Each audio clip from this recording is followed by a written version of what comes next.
विद्यार्थी मित्रों, सुप्रभात, गुड मॉर्निंग। हिंदी विषय के व्याकरण विभाग की ओर हम संधि के बारे में चर्चा कर रहे थे। संधि पढ़ने के पहले हमने इसके पहले तासिका में स्वर और व्यंजन इसके बारे में बड़े विस्तार से जानकारी प्राप्त कर ली थी। अभी इस व्याकरण के मूल टॉपिक की ओर हम जाएंगे, जिसका नाम है संधि। संधि किसे कहते हैं? संधि उसकी चर्चा हम पहले करते। संधि जब दो वर्ण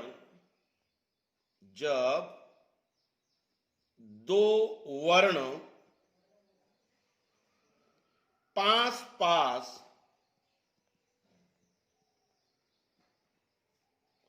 आने के कारण, जब दो वर्ण पास पास आने के कारण मिल जाते हैं,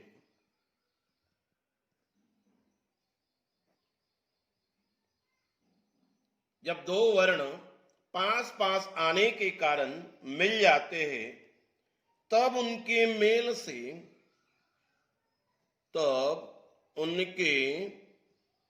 मेल से जो विकार या परिवर्तन होता है, उसे संधि कहते हैं।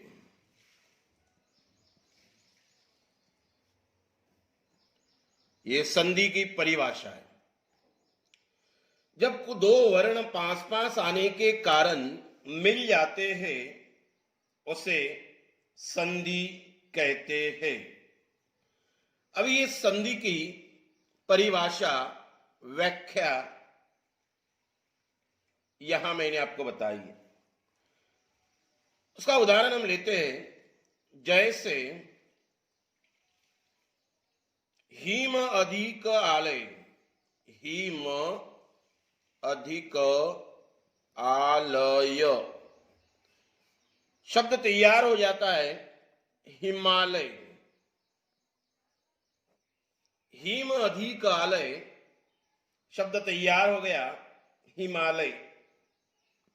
अभी हिम शब्द में हमने आलय शब्द मिला दिया तो शब्द तैयार हो गया हिमालय। अब यह दो वर्ण पास पास में आ गए, एक है म, दूसरा आ, तो हिमालय शब्द तैयार हो गया। तो ऐसे दो वर्ण पास में आने के कारण मिल जाते हैं, तो उसे ही हम कहते संधि। क्या कहते हैं उसे? संधि। अभी उपरोक्त ये उदाहरण मैंने यहां दिया है। इस उदाहरण में दो वर्णों के मेल से कुछ बदलाव आ चुका है। पहला वर्ण म, आ, दोनों को मिलाने के बाद एक बदलाव आकर एक शब्द तैयार हो गया हिमालय। तो ऐसे मेल को ही संधि कहते हैं। अर्थात संधि का अर्थ होता है मेल। संधि का अर्थ होता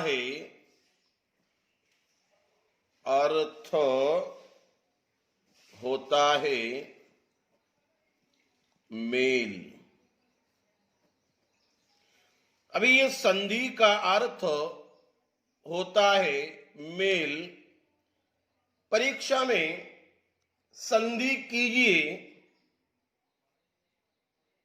और संधि की हुई शब्द तैयार कर संधि का भेद पहचानिए। अभी हम देखेंगे संधि के कुछ प्रकार। अभी संधि जो संधि जो है उसके मुख्य 3 प्रकार है। पहला रहेगा आपका स्वर संधि। पहला क्या रहेगा? स्वर संधि। स्वर संधि ये पहला प्रकार है। दूसरा प्रकार होता है व्यंजन संधि। दूसरा प्रकार कौन सा है? व्यंजन संधि।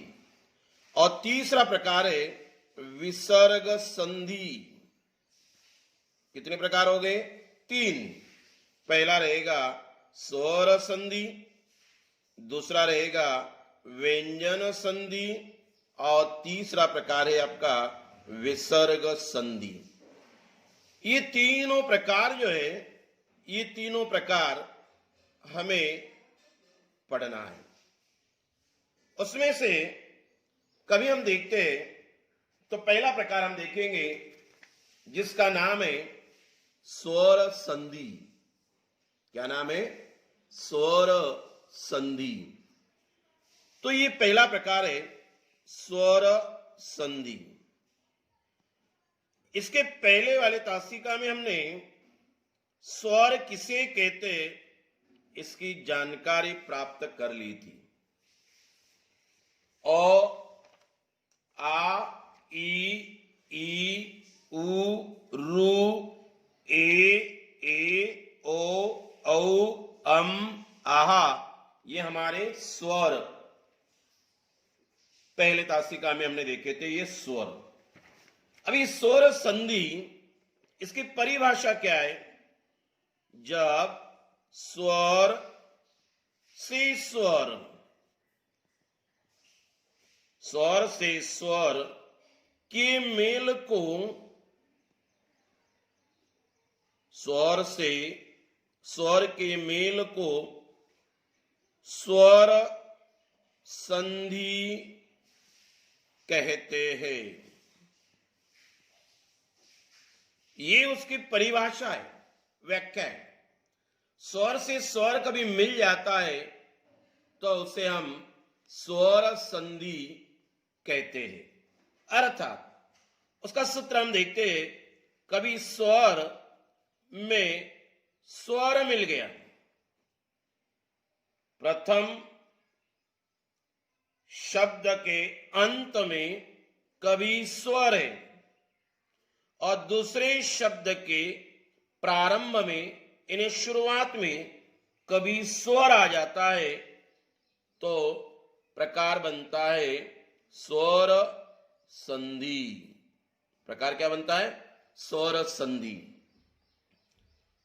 दोबारा मैं कह रहा हूं, प्रथम शब्द के अंत में कभी स्वर आता है और दूसरे शब्द के प्रारंभ में कभी स्वर आता है, तो स्वर संधि बनता है। हमें ये जोड़ने वाला जो चिन्ह है, इस चिन्ह के पहले स्वर आया ना, इस चिन्ह के बाद में कभी स्वर आता है तो वह स्वर संधि कहलाती है। जैसे उदाहरण के तौर पर हम देखेंगे, जैसे परम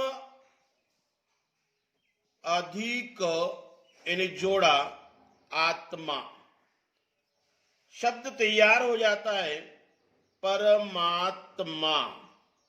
शब्द तैयार क्या हो गया? परमात्मा। परम अधिक आत्मा, परमात्मा, ये जो चिन्ह है हमारा जोड़ने का, उसके पहले स्वर, उसके बाद में स्वर, स्वर संधि कहता है। ये जो म है बच्चों, इस म में अ है, क्योंकि ये शब्द तैयार हो गया था, म, उसमें अ जोड़ दिया तो म तैयार हो गया था। इसके पहले वाले तासिका में हमने देखा था शब्द कैसे तैयार हो गया। ये म, उसमें अ मिला दिया था तो शब्द तैयार हो गया था मो, मतलब इसमें अ है, इस शब्द में अ है। इस चिन्ह के बाद, जोड़े हुए चिन्ह के बाद आ चुका है, मतलब ये भी स्वर है, ये भी स्वर है, तो शब्द तैयार बनेगा हमारा स्वर संधि। क्या बनेगा? स्वर संधि। प्रथम शब्द के अंत में स्वर आ गया, दूसरे शब्द के प्रारंभ में स्वर आ गया, ये दो स्वर आपस में मिल गए तो संधि तैयार होगी, स्वर संधि। बच्चों ये स्वर संधि के उप प्रकार हैं। कौन से उप प्रकार है? उपभेद उसे हम कहेंगे। परीक्षा में उपभेद लिखने की कोई आवश्यकता नहीं होती है, आपको संधि पहचानना है, संधि का विग्रह करना है, लेकिन हमें उसकी जानकारी चाहिए, ये जानकारी हमें चाहिए, इसीलिए उसका पहला उपभेद जो है, ये पहला उपभेद हम देखेंगे दीर्घ संधि। अभी ये दीर्घ संधि जो है ये पहला उपभेद है। अभी दीर्घ संधि स्वर संधि का ये पहला उपभेद है, पहला उप प्रकार है। इसमें क्या होता है? दो स्वर समान होते हैं। क्या होता है? दो स्वर समान होते हैं, दो स्वर समान होते हैं।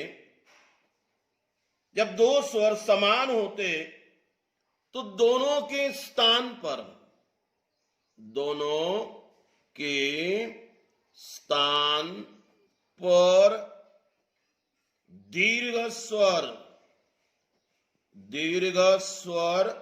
उत्पन्न होता है। उदाहरण के तौर पर हम देखेंगे क्या होता है? दो स्वर समान होते, प्लस चिन्ह के पहले और बाद में दोनों स्वर की बात कर रहे हैं हम लोग, व्यंजन की नहीं। दोनों स्वर समान होते तो शब्द में दीर्घ स्वर उत्पन्न होता है, तैयार होता है। जैसे उदाहरण के तौर पर हम देखेंगे, जैसे क्या उदाहरण है?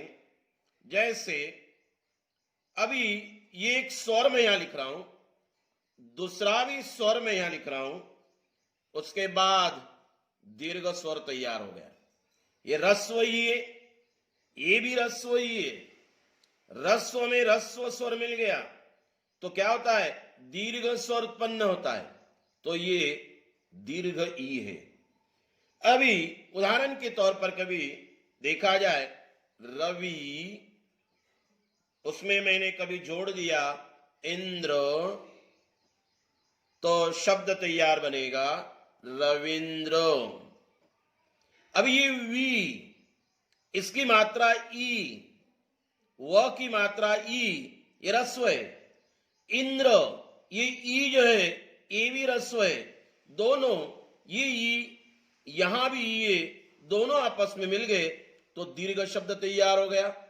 और दीर्घ शब्द मतलब रवि, वी, ये वी की मात्रा कौन सी है? ये दीर्घ ई है। तो दोनों स्वर ये समान हो गए, और दोनों स्वर समान होने के बाद दीर्घ स्वर होता है। इसीलिए स्वर संधि के इस पहले प्रकार को हम दीर्घ संधि कहते हैं। तो ये स्वर संधि का ये हो गया पहला प्रकार। स्वर संधि का क्या हो गया? पहला प्रकार दीर्घ संधि। अभी दूसरा प्रकार हम देखेंगे बच्चों। दूसरा प्रकार जो है अपना, ये दूसरा प्रकार वह है गुण संधि। गुण संधि ये किसका प्रकार है? स्वर संधि का उप प्रकार है। अभी गुण संधि में क्या होता है? प्रथम शब्द के अंत में, प्रथम शब्द के अंत में अ आ,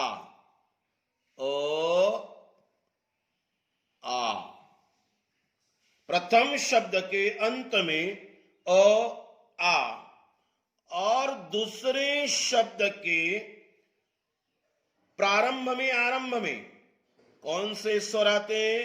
ई, दीर्घ ई, ऊ, रू, यह स्वर आते हैं। तो क्या बन जाएगा?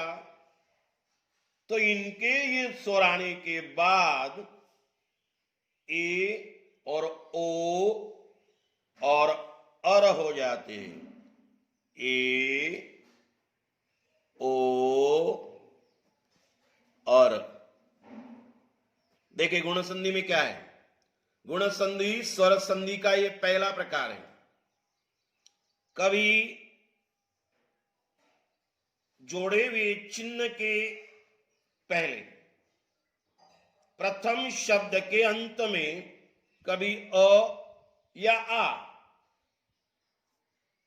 द्वितीय ने दूसरे शब्द के आरंभ में ई, उ, रु ये आते हैं, तो इनके स्थान पर ए, ओ, अर इनमें से कोई शब्द तैयार होता है। जैसे अभी उदाहरण हम देखेंगे। महाअधिक उदाहरण के तौर पर कभी हम देखते हैं, जैसे क्या? जैसे उदाहरण देखिए, महा, इसमें मैंने ईश जोड़ दिया तो शब्द तैयार हो जाएगा महेश। महा अधिक ईश महेश, हमारे सूत्र के अनुसार मोहा मतलब इसमें आ चुका है। आ आने के बाद ये आ जो है इसमें आ चुका है। द्वितीय शब्द के आरंभ में ई आ चुका है, मतलब ई, तो इनका बन जाएगा ए, ओ, अर। अभी शब्द तैयार हो गया महेश। ये ह पर एक मात्रा है, मतलब ओ। महेश मतलब ये आ गया आपका ए। आप करना महेश, हे पर एक मात्रा है, मतलब ए। ये जो ए है हमारा फॉर्मूला तैयार हो गया। जहां प्रथम शब्द के अंत में आ गया, द्वितीय शब्द के आरंभ में ई आ गया, तो ये बन गया महेश। ये ह पर जो मात्रा है ए की, तो ये हमारा एक उदाहरण मैंने आपको इसमें स्पष्ट किया। बच्चों एक शब्द और हम देखेंगे, रु जो होता है या ओ का हम उदाहरण देखते हैं। महाअधिक उत्सव, महा, उसमें मैंने जोड़ दिया उत्सव, तो शब्द तैयार बन जाएगा महोत्सव। अभी ये महोत्सव शब्द तैयार हो गया। प्रथम शब्द के अंत में आ चुका है, द्वितीय शब्द के आरंभ में उ आ चुका है, शब्द हमारा तैयार हो गया ओ। ये महोत्सव, ये ओ, तो ये जो ओ आ चुका है, मतलब हमारे उदाहरण के हिसाब से ये हमारा सूत्र तैयार हो गया। इसे हम कहेंगे गुण संधि। तीसरा प्रकार का भी हम देखते हैं। तीसरे प्रकार में हम जाएंगे। तीसरा प्रकार वह है हमारा रुद्धि संधि। तीसरा प्रकार,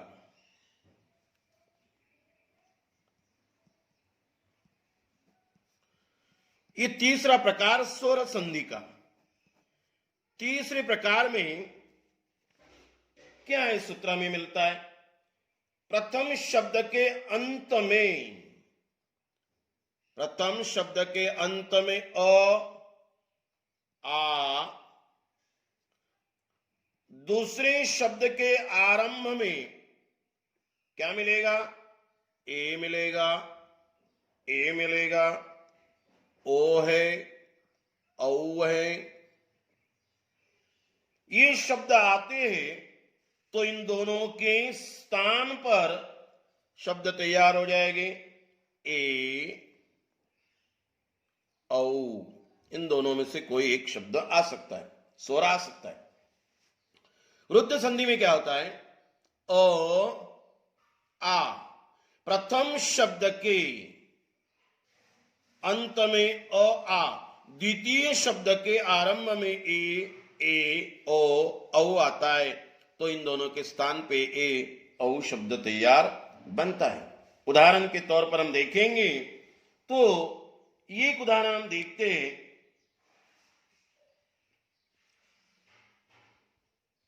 सदा,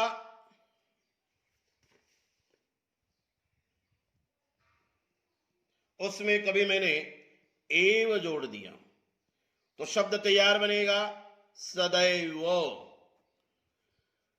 तो ये सदैव शब्द तैयार हो गया, उसका संधि विग्रह मैंने किया सदा, उसमें मैंने जोड़ दिया एव, शब्द तैयार हो गया सदैव। अभी इसका सूत्र के हिसाब से कैसे? सदा आ, मतलब आ जो है ये प्रथम शब्द के अंत में ये आ चुका है। उसके बाद द्वितीय शब्द के आरंभ में ए आ चुका है। अभी ये दोनों कभी मिल जाते हैं तो एक तो ए बनेगा, एक तो औ बनेगा। सदैव शब्द तैयार हो गया, ये सदैव।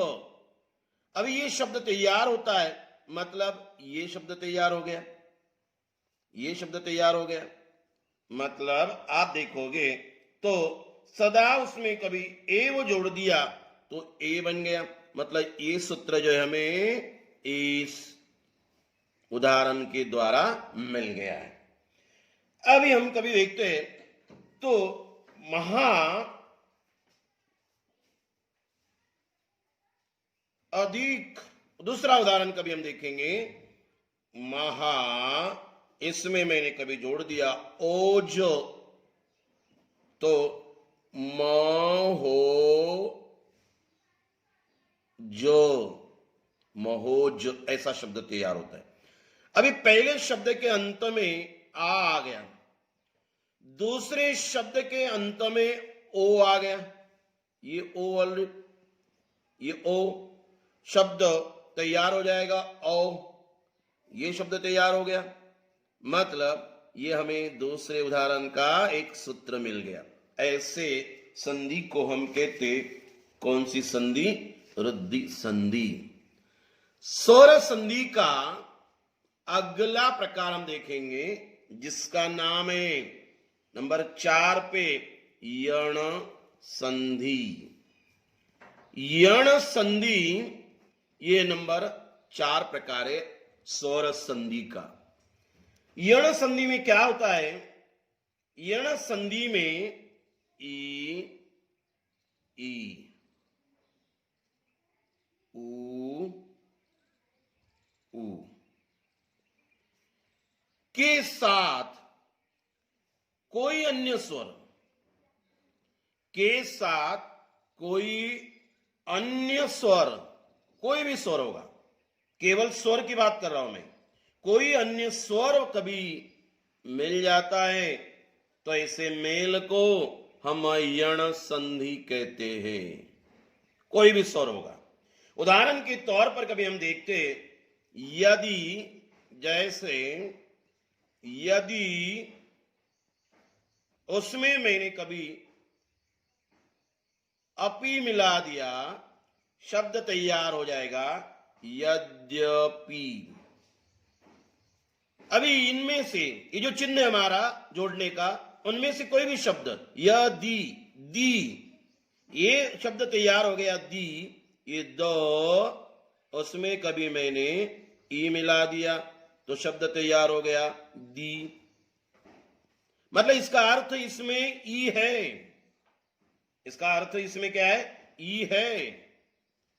उसके बाद कोई अन्य स्वर और एक स्वर आ गया, मतलब इनके साथ कोई भी स्वर मिल जाता है तो शब्द तैयार हो गया आपका यण संधि। कौन सी संधि? यण संधि। मतलब जोड़ने वाले शब्द के पहले शब्द के अंत में इनमें से कुछ भी आ जाए, उसके बाद अ आ ई यू कोई भी स्वर आ जाए तो ऐसे संधि को यण संधि, और यण संधि स्वर संधि का ये चौथा प्रकार है। उसके बाद पांचवा प्रकार कभी हम देखते हैं बच्चों, अयादि संधि। अयादि संधि, ये पांचवा प्रकार है। अयादि संधि में कौन सा सूत्र में मिलता है? अयादि संधि में ए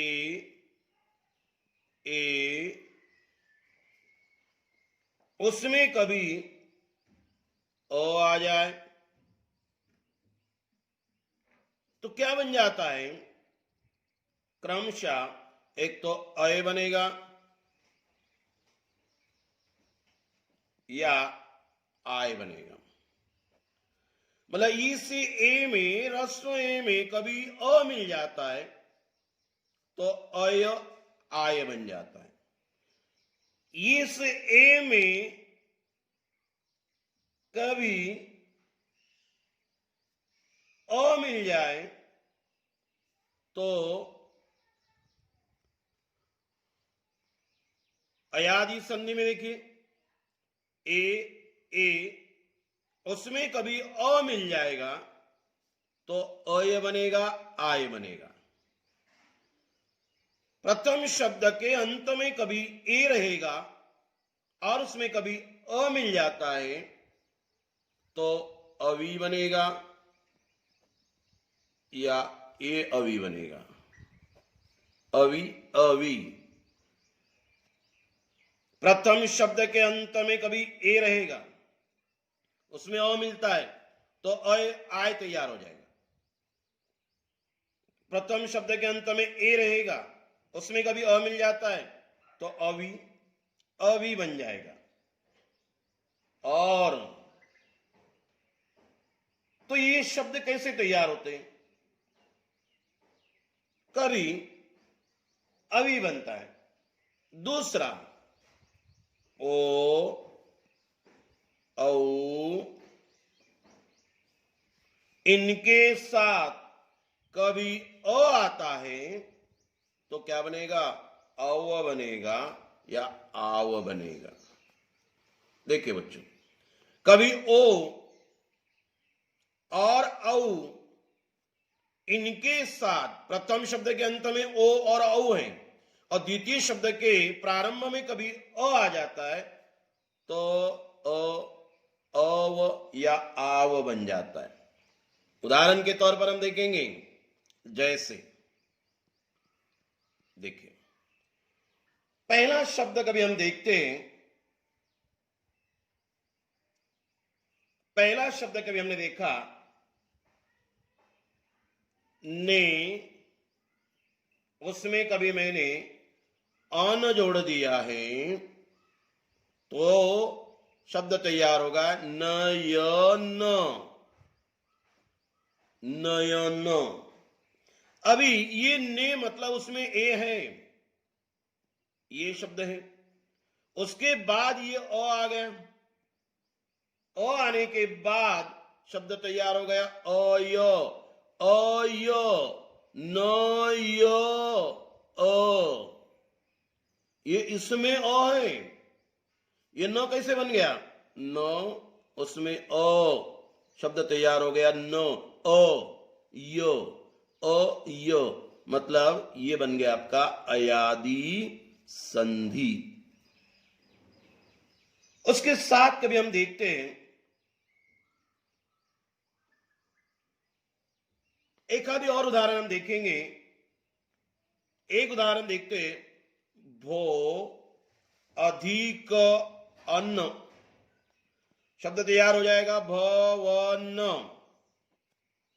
अभी इसमें भो मतलब ओ आ चुका है, उसके बाद अ आया हुआ है, ये आ गया ओ, उसके बाद ये प्रथम शब्द के अंत में ओ आ गया, द्वितीय शब्द के प्रारंभ में अ आ गया, तो इनमें से कुछ ना कुछ बनेगा, तो बन गया भ व न।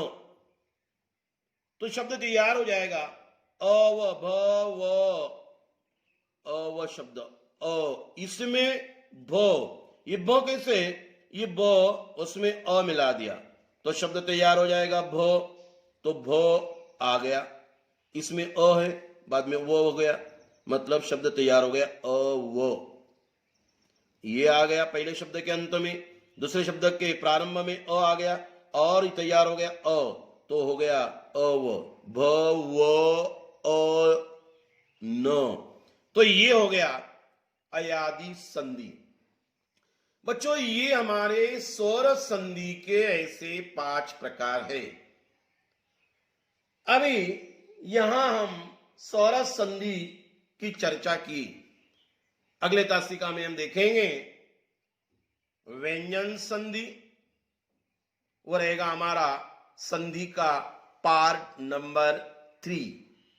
पहले में हमने देखा था स्वर व्यंजन फर्स्ट पार्ट में, दूसरे पार्ट में हम देख रहे हैं स्वर संधि और उसके उप प्रकार, तीसरा पार्ट हमारा रहेगा व्यंजन संधि और चौथा पार्ट हमारा रहेगा विसर्ग संधि। ऐसे संधि के 4 हिस्से, 4 पार्ट हमने बनाए।